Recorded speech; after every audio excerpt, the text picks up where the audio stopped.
YouTube channel. Ngayon naman gagawa ko ng Korean noodles, japchae. So ayan, ito. Ito yung beef. So unahin natin to guys, i-marinate muna natin. Ihiwain natin ng maliliit, tsaka natin i-marinate. So ito yung aking mga ingredients. Meron tayong carrots, egg, bell pepper, sibuyas na puti, onion leaves, tapos spinach. Ayan. Tapos maglalagay tayo ng mushroom guys. Kaya lang yung mushroom ko is hindi siya dry kasi wala naman akong mabili. Tapos ito, gagamit tayo ng ganitong noodles. Ayan, maglalagay din tayo guys ng sesame seeds. Ayan. Ito, sesame seeds, maglalagay din tayo. Ayan. Natakam kasi ako kasi parang ang sarap-sarap. So, ayan. Susubukan ko naman kung kung magagawa ko ba or maluluto ko ba. So, ito yung spinach o sa Quiapo ko pa ito binili kasi wala akong mabili dito. Kaya hindi siya masyadong na press kasi ilang araw ko na ito nabili. Buti nga hindi pa siya ganun kalanta.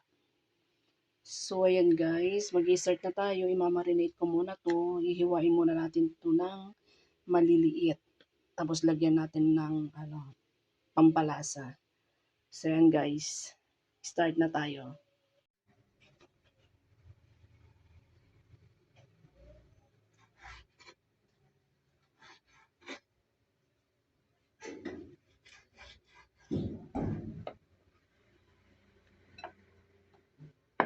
So yun na guys. So yun na guys yung ating beef. Yan, may wala naman ng maliliit na mahaba. Yan, gagawin natin, mamarinate natin.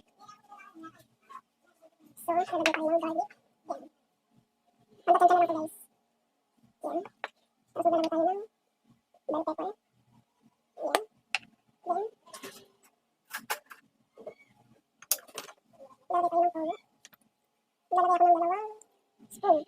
Then, maglalagay tayo ng sugar. White sugar or brown sugar. So, ganun. So, lalagay ako ng 1 spoon. Then, lalagay tayo ng oyster. So, yung oyster ko is 2 spoon din. So, 2 spoon din ko guys. Bawal na kayong mag-measure. Basta, same-same lang naman na measure yan ang gagamitin niyo.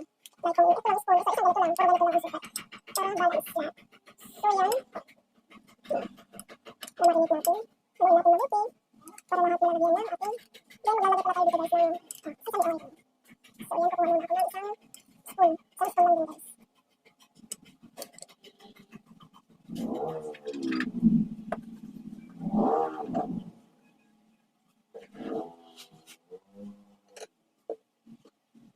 Yan.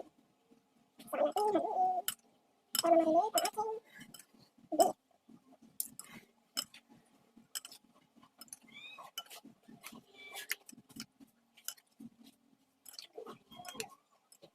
Yan.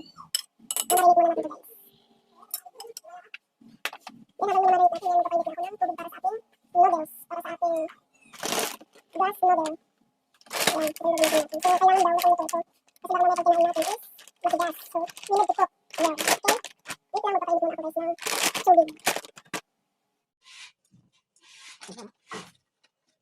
Kailangan daw makook natin ito ng maayos.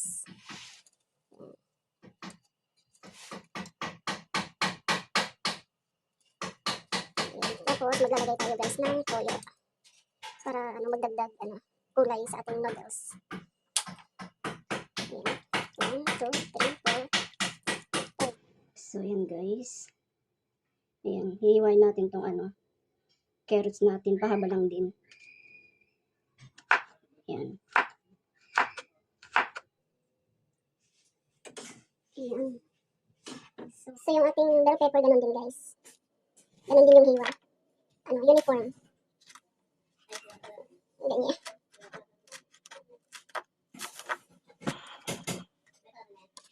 Ayan. Pahaba lang din.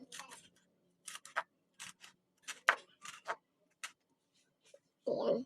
Tapos yung ating sibuyas. Ganun din. Lagyan na natin ito lahat guys. Buo. Ngayon, kung mahilig kayo ng sibuyas, pwede kayo maglagay ng ano, at kalahati. Nasa inyo na yun kung ano, kung gusto nyo maraming sibuyas.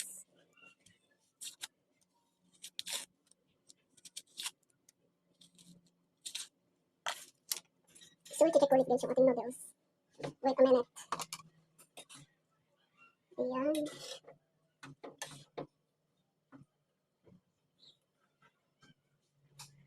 Mahirap hawakan, madulas. So, titikman ko. So, i-ready off ko na yung ano. Kasi okay na yung ating noodles. Ngayon, sasalain na natin.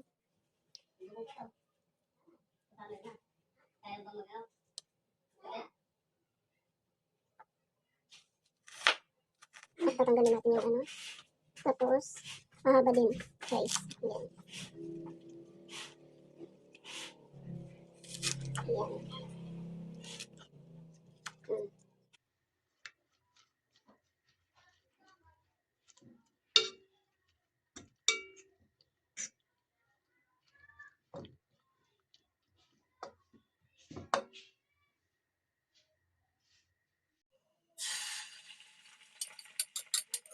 Nabalagay din tayo ng egg. Pwede naman wala ng egg, pero ako gusto ko meron din egg. Char. Isang egg lang, tatry lang natin. Tapos iiwain din natin siya ng pahaba. Puro pahaba. Tapos, ikukutsa na natin yung ating ano. Parang piprito lang natin konti. Yan, matatapos na.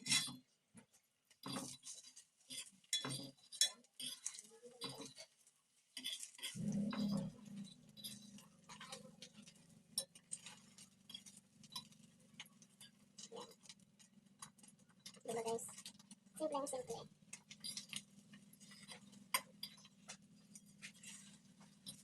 Okay, yan, okay na to.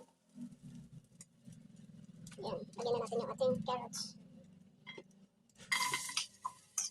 So,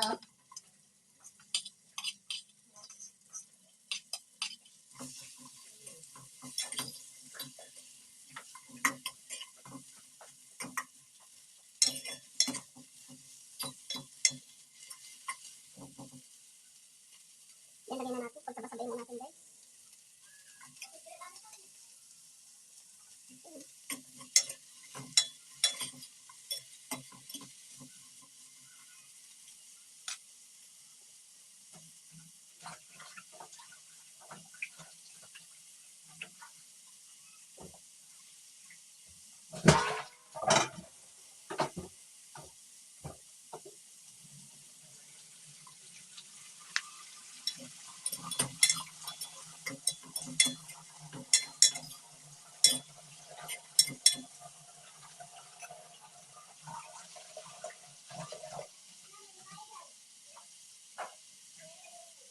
Ayan.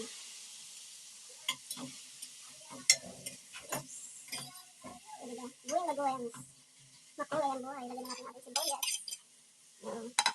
Diba guys? Ang dali yan. Tapos, isa-separate natin to.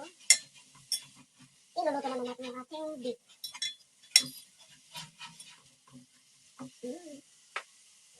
Bango.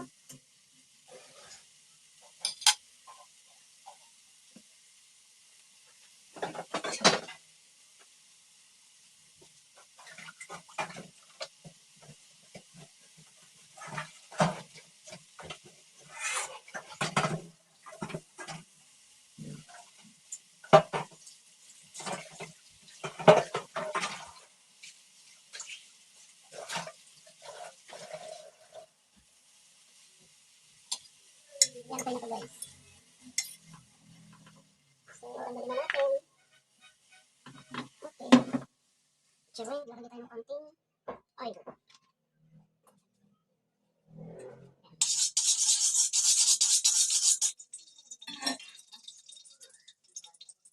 Ito na yung ating beef na namarinate. Gagawin natin.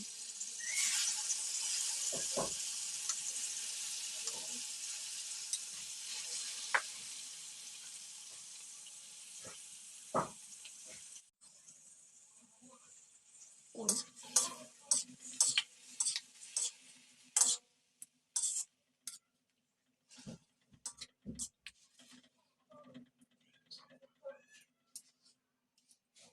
Ang bango guys. Habang niluluto natin yung ating egg. Ay. Kuhain lang natin ito ng pahaba. Yan, o diba? Isang itlog lang to. Pwede naman tayo maglagay. Ako ano lang, ma-archa lang siya. Try ko lang din. Kasi may nakita ako guys na naglagay eh. So wala naman mawawala. Tsaka masustansya naman yan. Tapos yung ano ko, mushroom ko, wala akong mabiling pangalan nun, dry. So ito lang mayroon eh. Lagyan na rin natin. Yung mushroom na na black. Or yung tawag nila doon tainga ng mabait. Yan. So ito na nilalagay ko para may masabi ng mushroom. Pero next magluluto ka guys, itatry ko yung tainga ng mabait. Bibili ako sa wala kasi sa supermarket, hindi ko na. Tignan na natin guys ang para magulit.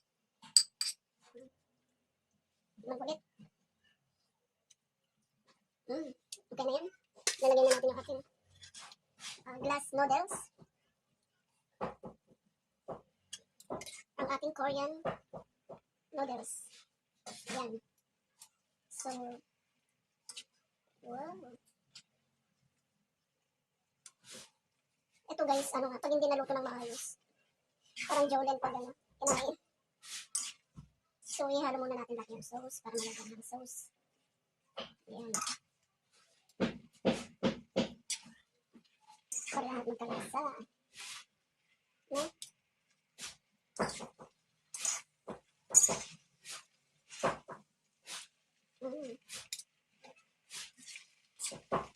So, pahingan na natin yung ating apoy.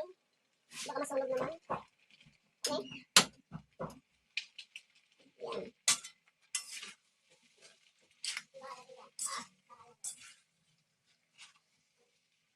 Yan, lagyan na natin yung ating gulay. Yan. Pagsabay na natin.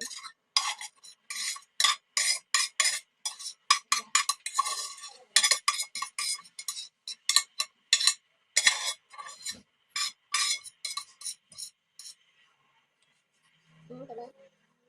Ganda. Perfect. Yung spinach.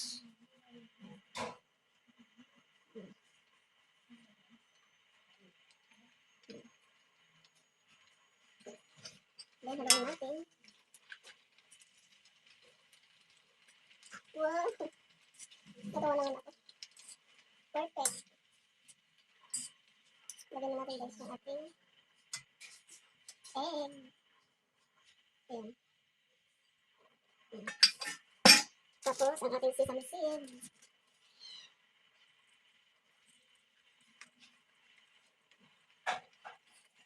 Wow. Perfect. Ito na guys, so. Diba? Perfect. Oh. Ayan, thank you so much.